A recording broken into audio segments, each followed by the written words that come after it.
Ça veut dire que ce Zacharie qui servait Dieu avec sa femme Élisabeth, ça veut dire que Dieu manifeste sa présence en remplissant de lui tout ce qui le concerne. Je recommence. Zacharie était son serviteur. Élisabeth, son serviteur.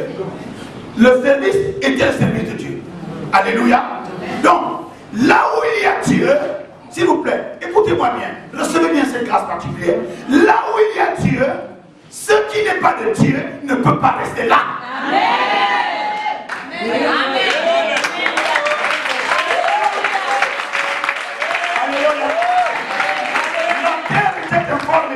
Et les ténèbres rien. Alors Dieu a parlé à propos de ce qui t'embête. Les ténèbres régnaient au-dessus de la terre, n'est-ce pas? Oui. Alors Dieu a dit la première chose, que la lumière soit. Si tu es stérile, que la fécondité soit. Si tu es célibataire, que le mariage soit. Si tu es malade, que la santé soit. Si tu es occupé, que la gloire soit. Si tu es debout, que la bénédiction soit. Si tu es occupé, que la relation soit. Si tu es bloqué, que le blocage soit. Au nom de Jésus. Dieu, nous proclame maintenant que les ténèbres ne viennent plus. Amen. Que la lumière soit. Amen. Que l'unité soit. Amen. Au nom de Jésus-Christ de Nazareth. Alléluia. Asseyez-vous encore. Élisabeth et Dieu avaient un seul souci. Recherchez d'abord le royaume des cieux et sa justice, et le reste t'est donné. Amen. Parce que dans l'entendement humain, dans le chronos humain, dans la biologie humaine, les deux se disaient déjà, le temps est passé. Les deux se disaient, on ne pourra plus avoir d'enfants, n'est-ce pas? Mais ils sont restés irréprochables devant Dieu. Ils n'ont pas murmuré, ils ont recherché le royaume des cieux. Amen. Alléluia. Amen. Si entre-temps, on se moque de toi, parce qu'on ne voit rien par rapport à ce que tu espères de Dieu. Oui. Si entre-temps, on dit, tu es ridicule, et tu te sens honteux ou honteuse à cause de ce que les gens disent, que ton Dieu, mais il fait quoi ton Dieu? Et pourtant tu pries, hein, n'est-ce pas? Oui. Alors, espère, parce que Zacharie et Élisabeth se disaient au-dedans de, comme nous on a raté d'être bénis sur la terre, espérons la bénédiction céleste. Amen. Mais ce n'était pas le cas de Dieu. Amen. Dieu dit, il n'y a personne qui est là à abandonner quoi que ce soit. Amen. Pour la sacrification, pour la parole de Dieu, pour le servir, n'obtienne ici-bas d'abord. Et à l'avenir, laisse-moi te dire, la bénédiction est d'abord ici-bas. Alléluia. La bénédiction est d'abord ici-bas. Ici-bas. Alléluia. Amen. Zacharie, ils ont dit, nous, on ne pourra plus avoir d'enfants. Maintenant, concentrons-nous. Alléluia. Il y a ton voisin. Concentre-toi à servir Dieu. Oh, la Bible déclare. Oh, même si une mère pouvait abandonner son enfant, n'est-ce pas? Mais Dieu dit, moi l'Éternel, je ne t'abandonnerai jamais. Moi le pasteur, l'apôtre dit, je peux vous décevoir. Ton frère, ton mari, ta soeur, tout le monde peut te décevoir. Mais Dieu ne déçoit jamais. Il est fidèle et véritable. Alléluia. La Bible déclare, rien n'est impossible à Dieu. Attendez. Quand c'est cas, conjonction de coordination, n'est-ce pas, non? Oui. Les choses se sont produites avant. Oui. Ok? Élisabeth et Marie pouvaient parler de ça parce qu'on a vu, la Bible déclare qu'une vieille femme qui était déclarée stérile a eu un enfant. N'est-ce pas, non? Et une vieille aussi a eu un enfant. Ok? Laisse-moi te dire, tout cela a servi pour arriver à Car. N'est-ce pas, non? Oui. J'ai vu ça, car maintenant, rien n'est impossible à Dieu. Ok? Et laisse-moi te dire, tu as entendu ça, tu as entendu le témoignage, tu as vu Dieu à faire les choses dans la vie des autres, n'est-ce pas, non? Pourquoi il ne ferait pas ça dans ta vie? Car rien n'est impossible à Dieu. Alléluia. Ils ont entendu, parce qu'Élisabeth est allée se cacher, n'est-ce pas, non? Ok? Donc à la vue de tout le monde. Mais Marie, elle, est allée la trouver, c'était sa cousine. Il dit, ah, au moment où tu me salues, l'enfant danse dans mon ventre. Ah! Vous avez déjà entendu un enfant qui danse dans le ventre? Alléluia.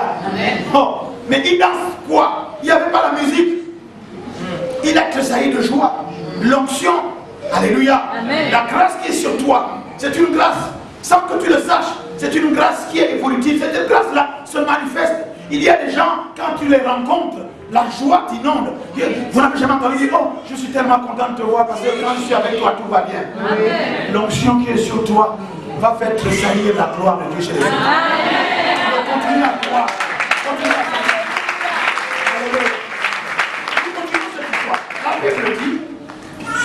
quelques versets plus loin. Ah, car celle qui a heureuse, celle qui a cru aux paroles qui l'ont été annoncées, parce que là c'était entre femmes, n'est-ce pas? On peut dire aussi heureux celui qui a cru à la prophétie qui lui a été annoncée, parce qu'elle va s'accomplir. Amen. Le livre de Luc, c'est le livre du Fils de l'homme. Alléluia.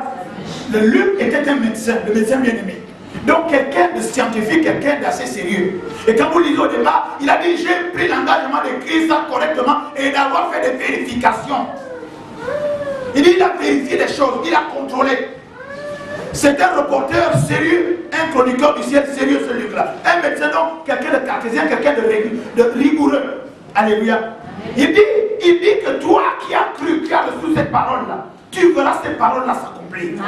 Alléluia. Amen. Pourquoi? Parce que Marie avait dit au départ, quand l'ange lui dit que tu vas être enceinte, et le Saint-Enfant qui n'est pas de toi, celui-là va perdre la nation. Il dit quoi? Mais je suis enceinte. Il dit non, l'ombre du Dieu souverain, la puissance du Saint-Esprit viendra sur toi, alors tout sera possible. Il dit, je suis la servante du Seigneur, qu'il me soit fait selon ta volonté.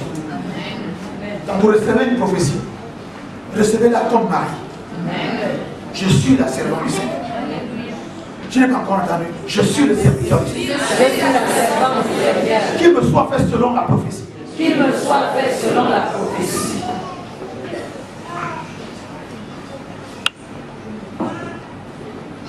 Car, je reprends encore, car rien n'est impossible à Dieu. Car rien n'est impossible à Dieu. Regardez maintenant dans vos vies. Regardez dans vos vies, c'est important même. Que chacun regarde dans sa vie. Qu'est-ce qui est vide? Y a-t-il un vide? Si tu as un vide, lève-le comme ça. S'il y a on va dire une mauvaise forme, informe, ça n'a pas la forme que Dieu voulait, qui n'a pas la forme que toi tu voulais, lève aussi la main comme ça. J'ai une bonne nouvelle pour toi. Rien n'est impossible à Dieu. Amen. J'ajoute encore le cas. Pourquoi? Parce que ce que vous avez entendu Dieu faire avec Moïse, c'est possible avec toi. Amen. L'option que Dieu a donnée à David, c'est possible avec toi. Amen. La gloire et la richesse qu'il a donnée à Salomon, c'est possible avec toi. Amen. Car rien n'est impossible à Dieu. C'est pourquoi je voulais d'abord citer quelque chose. Car rien n'est impossible à Dieu. Alléluia. C'est Dieu qui amène les choses qui n'existent pas en existence. N'est-ce pas non? Pourquoi nous a-t-il laissé des témoignages? Pourquoi nous a-t-il parlé de Moïse? Pourquoi nous a-t-il parlé d'Abraham, Jacob, Isaac, Joseph en Égypte? Pourquoi Dieu parle de toutes ces personnes? Pourquoi? Pour que nous on lise Luc chapitre 1 à partir du verset 37, on commence par car rien n'est impossible à Dieu. Pourquoi? Parce que Dieu a fait toutes ces choses qui sont extraordinaires. N'est-ce pas non? Oui. Nous on doit ajouter car pour dire que s'il a fait avec eux, oui, il peut se faire avec nous. Car rien n'est impossible à Dieu. Amen. Arrête de te négliger. Sers ton Dieu. Amen. À ton poste. Amen. Zacharie et Élisabeth étaient à leur poste. Amen. Malgré qu'il y avait, malgré que leur terre était informe et vide et que les ténèbres de la stérilité régnaient dans leur couple, sur leur couple, n'est-ce pas non? Oui. Mais la Bible déclare, même si les ténèbres règnent, les ténèbres ne régneront pas à toujours. Pourquoi? Parce que l'Esprit de Dieu se meuvent. Là où les ténèbres règnent, là, les ténèbres vont pas partir. Parce qu'au nom de Jésus, car je m'appuie sur ces paroles, car rien n'est impossible à Dieu. Ténèbres, je t'ordonne au nom de Jésus, que la lumière soit et les ténèbres.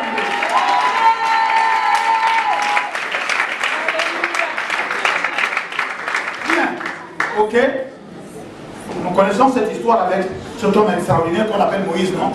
Au buisson Adam, n'est-ce pas? Dieu lui dit, je te fais Dieu pour Pharaon. Ok? Donc Moïse savait que désormais, il est Dieu. Vous êtes d'accord avec moi? Oui. Or, il est écrit dans la Nouvelle Alliance, car rien n'est impossible à Dieu. Ok? Enlevons le mot Dieu, mettons Moïse. Car rien n'est impossible à Momo. Dans la Nouvelle Alliance, votre corps est le temple du Saint-Esprit, vous ne vous appartenez plus. Ne savez-vous pas que vous êtes des dieux? Ok? Ok, quand je dis des dieux, on fait trop nombreux. Ne sais-tu pas que tu es Dieu? Ne sais-tu pas que tu es un Dieu? Alléluia. Amen. Maintenant, mets ton nom. Ne sais-tu pas que tu es Paul Messie? Car rien n'est impossible à Paul Messie. Ouais, il y a des gens qui n'ont pas dit. Hein?